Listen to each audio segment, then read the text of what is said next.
ये एक science fiction काल्पनिक कथा है जिसका वास्तविकता से कोई संबंध नहीं है। ये कहानी और वीडियो द नॉलेज की एक खास ऑडियंस के लिए बनाया गया है। 5 मई सन 2100 मानव जाति सालों से एलियंस की तलाश कर रही है। Search for extra terrestrial intelligence जैसे अभियान भी दुनिया की सरकारों ने शुरू किए हैं। विज्ञान तो सालों से प्रगतिशील रहा है और इंसानियत आज टाइप 1 सिविलाइजेशन की ओर बढ़ रही है। फिर भी अभी तक इंसानों की एलियन की तलाश खत्म नहीं हुई है और ना ही आज तक किसी विकसित एलियन प्रजाति का अता पता मिला है। पृथ्वीवासी अभी मंगल के निवासी भी बने हैं और पृथ्वी से कुछ लोग मंगल पर भी जाकर बसे हैं। मार्स कॉलोनाइजेशन तो साल 2035 से ही शुरू हो चुका था और भूतपूर्व जीनियस पर्सन एलोन मस्क के द्वारा मार्स पर नोवा नाम का एक शहर भी बसाया गया था, जो आज फल फूल रहा है और मंगल ग्रह पर इस शहर की जनसंख्या आज 1 लाख से भी पार हो चुकी है। बीते साल यानी कि सन 2099 में एलियन के अस्तित्व की कुछ जानकारियां मिली थी।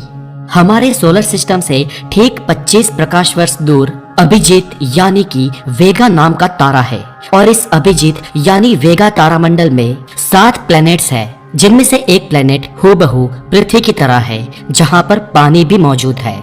हमारे वैज्ञानिक सालों से इस तारामंडल पर रिसर्च कर रहे थे और हमारे वैज्ञानिकों ने पाया है कि इस वेगा तारामंडल में जो पृथ्वी जैसा ग्रह है जिसका नाम है P3, वहां पर जीवन होने की पूर्ण संभावनाएं है। ऊपर से ये तारामंडल और ये प्लेनेट बहुत पुराने हैं और इसके आसपास दूसरा कोई हैबिटेबल प्लेनेट भी नहीं है, इसीलिए इस P3 नाम के प्लेनेट पर अति बुद्धिशाली जीवों के पनपने की भी बहुत ही ज्यादा पॉसिबिलिटीज है। हमारे वैज्ञानिक सालों से इस वेगा तारामंडल पर एक मिशन भेजने का आयोजन कर रहे थे ताकि हम इंसान वहां जाकर ये जान सके, ये समझ सके कि वेगा तारामंडल में वहां के 7 प्लैनेट्स कैसे हैं और प्लैनेट P3 पर जीवन सृष्टि किस तरह से पनपी है। हाँ, ये मिशन अपने निश्चित समय से थोड़ा डिले हो गया है और इसके डिलेड होने का कारण था स्पेस टाइम वार्प टेक्नोलॉजी। ये टेक्नोलॉजी हम इंसानों का एक पर एक्सेलेंट आविष्कार है और इस टेक्नोलॉजी का टेस्टिंग लंबे समय तक पूरा नहीं हुआ था, इसलिए वेगा तारामंडल पर जाने का हमारा मिशन थोड़ा डिले हो गया। वेगा सिस्टम हमसे 25 प्रकाश वर्ष दूर है और अगर यहाँ से वहाँ हम प्रकाश की स्पीड से जाए तो भी 25 साल लगेंगे और वहाँ पर सिर्फ अपनी मुंह दिखाई करके वापस भी आ जाए तो हमें वापस आने में और 25 साल लगेंगे। ऐसे किसी इंसान के 50 साल बीत जाएंगे और वो भी प्रकाश की स्पीड पर जाने पर। लेकिन स्वाभाविक है कि हम लाइट की स्पीड से नहीं जा सकते हैं। हाँ, लाइट की स्पीड से 99% स्पीड से जा सकते हैं और इस गति से भी वहां जाने में सालों लग जाएंगे। लाइट स्पीड ब्रह्मांड की एक कुदरती तय सीमा है, आप किसी भी संजोग में इसे पार नहीं कर सकते हैं। साइंस फिक्शन के लेखकों की कल्पनाओं में भी स्पीड के इस बैरियर को पार करने की अनुमति नहीं है, लेकिन अब इसमें एक स्पेस टाइम वार्प टेक्नोलॉजी नए आविष्कार के रूप में ऐड हुई है और विज्ञान आज पहले के मुकाबले लाखों गुना ज्यादा विकसित हो चुका है। स्पेस टाइम वार्प टेक्नोलॉजी कुछ ऐसी है कि अंतरिक्ष यान के फ्रंट में यानी कि उसके आगे 50 मीटर तक लंबा एक बहुत बड़ा मशीन या युग है कि एक अत्याधुनिक इंजन बनाया जाता है और इस मशीन में छोटे छोटे पृथ्वी पर सबसे ज्यादा ऊर्जा पैदा करने वाले नैनो फिल्टर्स और नैनो मशीन्स फिट किए गए हैं और ये मशीन जब स्पेस में अपनी गति पर चलेगा तो अपने आगे एक बहुत ही छोटा नैनो ब्लैक होल का निर्माण करके स्पेस टाइम में एक मरोड़ पैदा करेगा और ये स्पेस शटल जैसे जैसे आगे चलेगा वैसे वैसे टाइम में मरोड़ पैदा होती जाएगी और वो अपने समय से और ज्यादा स्पीड से आगे गति कर पाएगा और इस टेक्नोलॉजी से 100 साल का समय भी सिर्फ 30 सालों में पूरा हो सकता है और वो भी कॉस्मिक स्पीड लिमिट के नियम को तोड़े बिना और अपने जीवन के 30 साल को स्पेस में कुर्बान कर सके ऐसे एस्ट्रोनॉट्स भी हमें मिल गए हैं। और आखिरकार आज साल 2100 में वो दिन आ गया है जब हमारी पृथ्वी से इंसान वेगा तारामंडल पर जाएंगे और इस मिशन का नाम दिया गया है मिशन वेगा।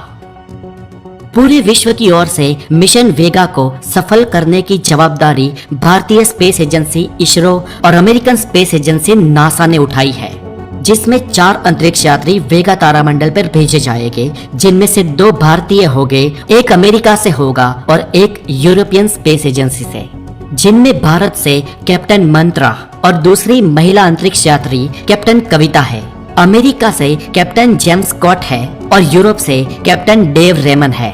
पृथ्वी से ये 4 साहसिक अंतरिक्ष यात्री अनजान दुनिया की खोज में निकल पड़े और सतत 30 साल तक होने वाली अवकाशी सफर के मानसिक और शारीरिक परिणाम भी उन्हें अंतरिक्ष में भुगतने होंगे। मिशन वेगा पृथ्वी से वेगा तारामंडल की ओर पूरजोश से रवाना हुआ। स्पेसशिप पृथ्वी से होती हुई चांद के पास से गुजरी और वो फुल स्पीड हासिल करने लगी। इस दरमियान इसका अगला इंजन शुरू हुआ और स्पेस टाइम में मरोड़ के कारण वो बेहद स्पीड से वेगा स्टार सिस्टम की ओर बढ़ने लगे। पृथ्वी से निकले इस स्पेसशिप को महज 1 साल ही हुआ था कि अंतरिक्ष यात्रियों के बीच अंदरूनी कलेश होने लगे। ये एक इंसानी फितरत है और इस फितरत के सामने अंतरिक्ष यात्रियों को लड़ना था। इन सभी की ट्रेनिंग उन्हें दी गई थी, लेकिन फिर भी परिस्थिति का सामना करना बहुत ही कठिन था। पर फिर भी कुछ भी करके अपने ह्यूमन नेचर पर कंट्रोल रखकर और एक दूसरे का हो सके उतना सपोर्ट करते हुए अंतरिक्ष यात्रियों ने स्पेस में 10 साल निकाल दिए। लंबे समय तक नींद की अवस्था में जाने का विकल्प इन अंतरिक्ष यात्रियों के पास था, लेकिन इसे हो सके उतना इन्होंने टाला, क्योंकि शरीर को लंबे समय तक सुलाए रखने के गंभीर परिणाम भी हो सकते थे। और इसलिए इस अत्याधुनिक स्पेसक्राफ्ट में उन्होंने अपने होम प्लेनेट पृथ्वी की दिनचर्या को फॉलो किया और खुद को सुलाने का प्लान कैंसिल कर दिया। एस्ट्रोनॉट्स इस सफर में बारी बारी से सोते थे और इस सफर में उन्होंने कई एक्सपेरिमेंट्स भी किए। इस लंबे सफर में अंतरिक्ष यात्रियों ने खुद का मनोरंजन करने के लिए अपने परिवार के वीडियोस देखे, एंटरटेनमेंट की मूवीज देखी और एक दूसरे को हो सके उतना साथ देकर मनोरंजित करते रहे। फिलहाल कंप्यूटराइज पूरे यान को चेक किया, सब कुछ ठीक चल रहा था, सब कुछ ठीक भी था। इसके बाद कविता ने आउटर स्पेस में देखा तो बाहर कोई बड़ा ग्रह या बड़ा तारा भी नहीं था। फिर भी कोई चीज अंतरिक्ष यान को अपनी ओर खींच रही हो ऐसा लग रहा था। उस चीज का ग्रेविटेशन और बढ़ रहा था। कविता ने तुरंत कैप्टन इंचार्ज मंत्र को और बाकी दोनों एस्ट्रोनॉट्स को नींद से जगा दिया। सर, मुझे समझ नहीं आ रहा है कि हमारे आसपास अभी कोई भी ऑब्जेक्ट नहीं है, फिर भी इतनी सारी ग्रेविटी कहाँ से आ रही है? कविता ने कैप्टन मंत्र से पूछा। कैप्टन मंत्र ने मेन लाइन संभालते हुए एक्सरे डेटा को एक्टिवेट किया और उन्होंने पाया कि खाली स्पेस में किसी करीबी जगह से एक्सरे किरणों की पूरी बाढ़ आ रही है। ये देखकर कैप्टन मंत्र शॉक हो गए। वो बोल पड़े कि इतने सारे एक्सरे डेटास, दैट मीन्स कि हमारे आसपास जरूर कोई ब्लैक होल है। ये सुनकर और तीनों अंतरिक्ष यात्री की आंखें फटी की फटी रह गई। कैप्टन मंत्रा बोले, कैप्टन स्टॉक जल्दी ही हमारे यान की दिशा बदल दो। स्टॉक बोले, जी सर, मैं अभी करता हूँ। कैप्टन मंत्रा बोले, जल्दी से इस यान को हो सके इतना यहाँ से दूर ले जाओ, नहीं तो हम हमारे ग्रह पृथ्वी पर वापस कभी नहीं पहुँच पाएंगे। कैप्टन कविता भी ये सुनकर स्तब्ध थी। उन्होंने भी थियरी में पढ़ा था कि ब्लैक होल के आसपास के इवेंट होराइजन में टाइम कितना धीमा हो जाता है। यान में चारों अंतरिक्ष यात्रियों के पसीने छूट गए थे। उन्होंने ब्लैक होल और उसकी थियरी को पढ़ा तो था, लेकिन जब इसका प्रत्यक्ष सामना हुआ तब उन्हें पता चला कि ये कितना खतरनाक होता है। वो लगातार यान को भगाते रहे और कुछ समय बाद उनका यान कोई पारलौकिक ग्रेविटेशन पूल के बाहर आ गया और अब इस जगह पर वो लोग सेफ थे। थैंक गॉड, हम महा मुसीबत से बाहर निकल गए, कविता ने लंबी सांस लेते हुए कहा। फिर कविता ने कैप्टन मंत्र से पूछा कि सर, मुझे ये समझ नहीं आ रहा कि जब हम किसी ब्लैक होल के पास थे तो ब्लैक होल के आसपास उसकी बॉर्डर पर कोई रोशनी क्यों नहीं दिखाई दी? ब्लैक होल आखिर इतना अदृश्य कैसे हो सकता है? कविता, मैं मानता हूँ कि इस तारे की मृत्यु अपना पूरा ईंधन खत्म करके अभी हाल ही में पिछले कुछ हजारों सालों में हुई होगी और ब्लैक होल प्रकाश को भी अपने पार नहीं जाने देता। पर लेकिन इस ब्लैक होल के आसपास कोई चट्टान, कोई खड़क, कोई ग्रह या कोई ऐसा तारा नहीं है जिसे ये ब्लैक होल खा जाए और उसके इवेंट होराइजन में फंसने से पहले कोई रोशनी पैदा करे। इसके कारण ये ब्लैक होल पूर्णतः अंधकार में था और हमें इसकी भनक भी नहीं लगी, कैप्टन मंत्र ने अनुमान लगाते हुए कहा। और उसके बाद वो वेगा स्टार सिस्टम की ओर अपने यान को ले गए। ऐसे और कुछ दिन बीते और एक रोज जब ये लोग अंतरिक्ष में सफर कर रहे थे तभी उनके पास में से कोई और एक यान सुपरफास्ट गति से उनकी ओवरटेक करते हुए गुजरा। कैप्टन मंत्र स्तब्ध हो गए। चारों पृथ्वीवासी कुछ सोच समझ पाते इससे पहले तो वो अज्ञान यान पृथ्वी के यान पर लेजर हमला करने लगा। चारों कैप्टन्स ने अपनी कमान संभाली और अपने स्पेसक्राफ्ट को बचाने लगे। कैप्टन मंत्रा जैसे तैसे अपने अंतरिक्ष यान को ऊपर नीचे करके बचाते हुए उस यान से दूर ले गए। सर ये क्या है? ये स्पेसक्राफ्ट अचानक कहां से आ गया? जेम्स टॉक ने पूछा। सर हम तो वेगा P3 पर पहुंचकर उस ग्रह के नजारे देखने वाले थे, उस ग्रह का आसमान देखने वाले थे, वहां की जीवन सृष्टि देखने वाले थे, पर यह अत्याधुनिक इंटेलिजेंस यान बीच में कहां से आ गया? कविता ने पूछा। कैप्टन मंत्र अपने यान को फुल स्पीड से आगे बढ़ा रहे थे, फिर भी वो अज्ञात एलियन यान इनका पीछा नहीं छोड़ रहा था। ये अज्ञात यान पीछे से इनके और पास आकर फिर से हमला करने लगा। कैप्टन मंत्र का यान उनका सामना कर सके इस परिस्थिति में नहीं था। चारों अंतरिक्ष यात्री डर गए थे। कैप्टन मंत्र को कुछ समझ नहीं आ रहा था कि क्या करे, और वो परग्रही अंतरिक्ष यान तो लगातार हमले कर रहा था। अब बस लग रहा था कि बहुत जल्दी मरने ही वाले हैं। और तभी अचानक न जाने कहां से और 2 अंतरिक्ष यान इनके पास आए और वो अज्ञात अंतरिक्ष यान पर हमला करने लगे और हमारे पृथ्वीवासी यान को बचाने लगे। वो त्रासवादी अंतरिक्ष यान जो हमारे एस्ट्रोनॉट्स पर हमला कर रहा था, वो इन्हें देख के तुरंत भाग खड़ा हो गया। कैप्टन मंत्र और उनकी टीम कुछ समझ नहीं पा रहे थे और तभी वो 2 अंतरिक्ष यान कैप्टन मंत्र के अंतरिक्ष यान के पास आए। इन अंतरिक्ष यान को देखकर लगता था कि ये कोई अत्याधुनिक और बहुत ही रेयर मटेरियल से बने हैं और इन यान के डैशबोर्ड्स पर कोई परग्रही भाषा में लिखी लिपि दिख रही थी। इस यान में से मंत्र की सिस्टम पर कुछ कमांड्स आ रहे थे।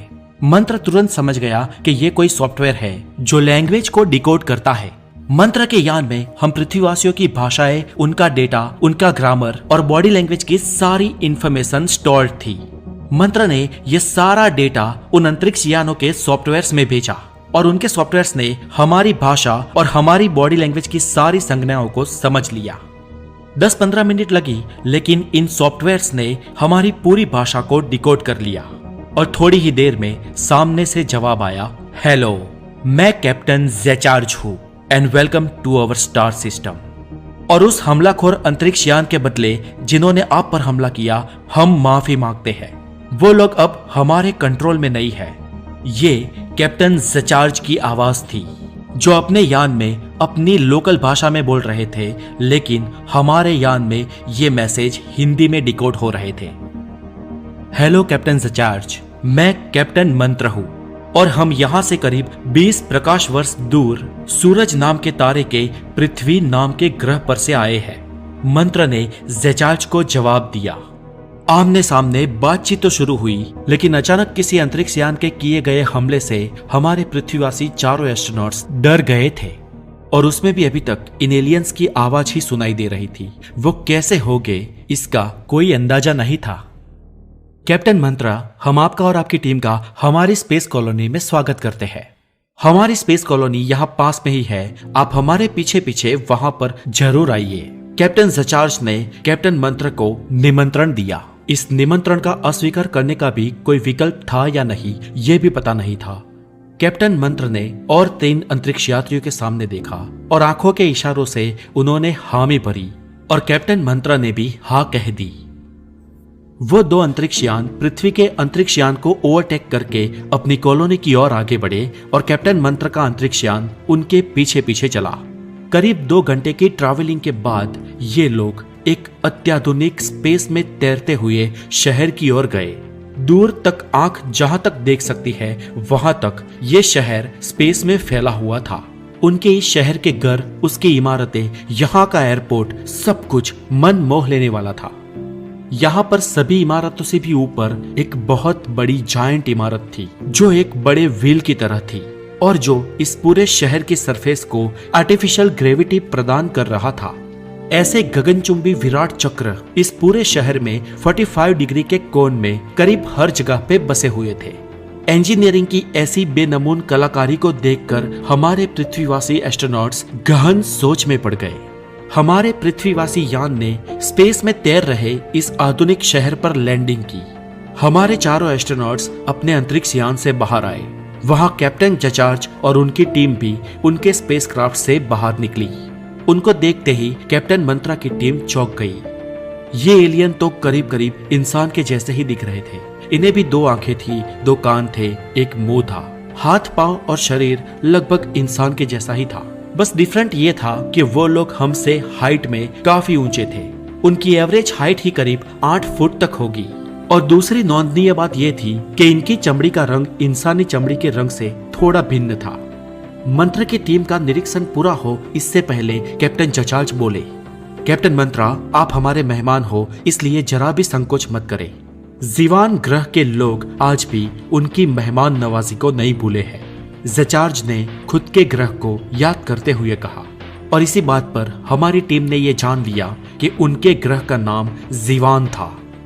कैप्टन जचार्ज और उनकी टीम मंत्र और उनकी टीम को उनके इस शहर की एक जगह पर ले गई जो भव्य होटल जैसी प्रतीत होती थी। पृथ्वीवासी चारों अंतरिक्ष यात्री अभी भी स्तब्ध थे और कोई गहरी सोच में डूबे थे। कैप्टन जचार्ज और उनकी टीम हमारी टीम को एक डाइनिंग एरिया में ले गई और वहां पर वो भोजन करने वाले थे। कैप्टन कविता ने मंत्र से पूछा, सर, पता नहीं इनका भोजन कैसा होगा, क्या हम ये कर पाएंगे या नहीं? मंत्र ने कहा, देखते हैं। थोड़ी देर बाद भोजन आया जो शायद वहां की कोई लोकल वनस्पति और वहां के मसालों से घुलकर बना था। हमारी टीम ने और कैप्टन जचार्ज की टीम ने साथ में भोजन किया। बातों बातों में कैप्टन मंत्रा ने कैप्टन जचार्ज से पूछा, कैप्टन, आपने ये स्पेस सिटी बनाई तो फिर आपके ग्रह के साथ क्या हुआ था? स्पेस सिटी को खड़ा करने के पीछे आपका क्या उद्देश्य था? इस प्रश्न पर जचार्ज उत्तर देते हुए बोले, हमारा ग्रह जीवान यहाँ से पास में ही है, लेकिन वो अब रहने लायक नहीं रहा। हमारे पूर्वजों ने हमारे ग्रह के नैसर्गिक संसाधनों का सोचे बिना लगातार उपयोग किया, जिसके कारण हमारे ग्रह के भंडार खूट पड़े। इस संसाधनों के उपयोग के कारण हमारे ग्रह का वायु